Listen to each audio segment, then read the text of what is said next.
Great. Hi. So this week on my channel, I'm taking a break from video games, but mostly just because I can't afford Splatoon 2.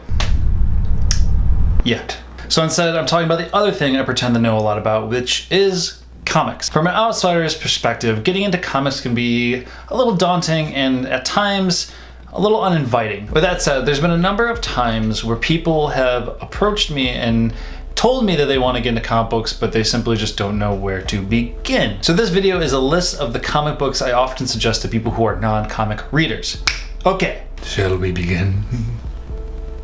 First up, originally created by Len Wein and Bernie Wrightson in 1971, Swamp Thing started as a pretty straight-shot horror comic about scientist Alec Holland, who was working on a regenerative biochemical. Holland was then blown up in his lab by a bomb that was planted by a bunch of dudes who wanted this biochemical formula for whatever reason. Why someone would blow up the lab that has the chemical you want, and also the scientist who created it, is beyond me. But so it goes. The combination of his body and the plant creates none other than the brute monster himself, Swamp Thing. But it wasn't until Alan Moore took the character, and instead of making it about a man who has become a monster, he made it about a monster who must cope with the reality of not being a man. Moore's Swamp Thing was my first exposure to how the comic book medium, particularly in the superhero sense, can you chill out, dude? Can be used to tell complex, emotionally driven stories that stand toe-to-toe with any other artistic medium, all the while maintaining all the tropes that make it a comic book in the first place. It's also a love story, and I am admittedly a big sap for love stories. For the record, this is my favorite comic book thus far in my life. One of the few characters that I actually have toys of at my desk at work.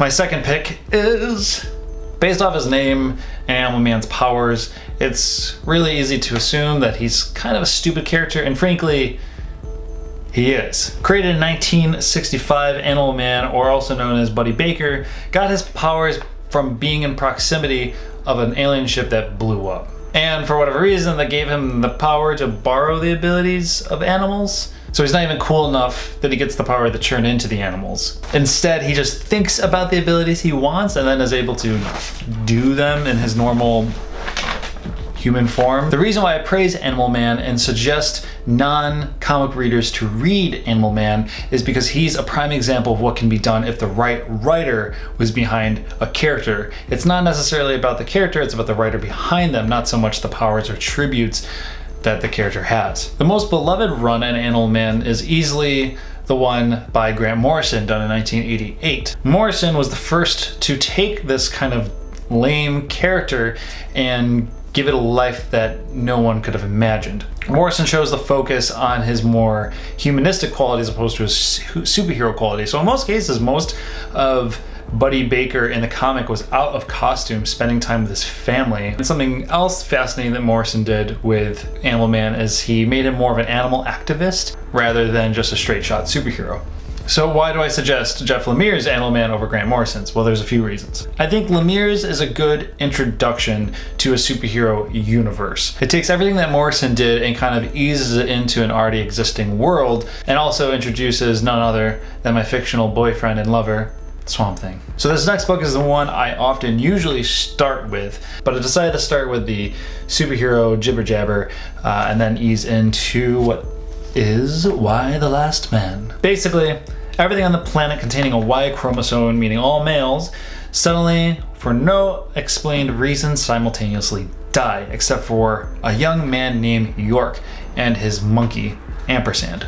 With only women left on the planet, society is on the brink of collapse. A feminist group takes shape as the modern Amazons and embrace the extinction of men, while what remains of the government desperately tries to hold the world together. York's mother is a US Congresswoman who learns that he's still alive and assigns a special agent to guide him on a wild goose chase across the world in hopes to try and find a cure, or in hopes to clone York so they can start repopulating the planet. I tend to recommend this one because I think it's one of the most approachable and intelligent stories ever written in comic book form that also touches on politics and world views from an often satirical point of view. So this series did come to an end. I believe you can get it in 10 volumes, or I think it was in a 60-issue run. I just think it's one of the best stories written ever in any medium, and it's just perfect. It's just an amazing satirical science fiction at its finest. This last book is a book that I believe should be in every single literary classroom. One of my favorites of all time,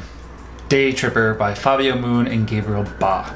So explaining the synopsis of this one won't quite do it justice, but essentially, if I had to, it is about a man named Braz de Oliva Domingues, who is the son of an acclaimed Brazilian writer.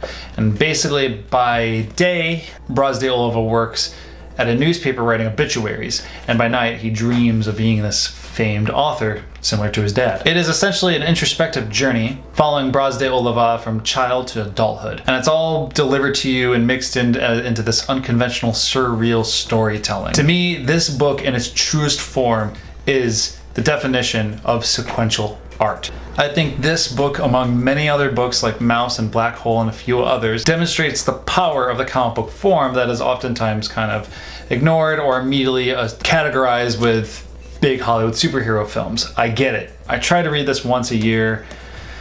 It brings me to tears.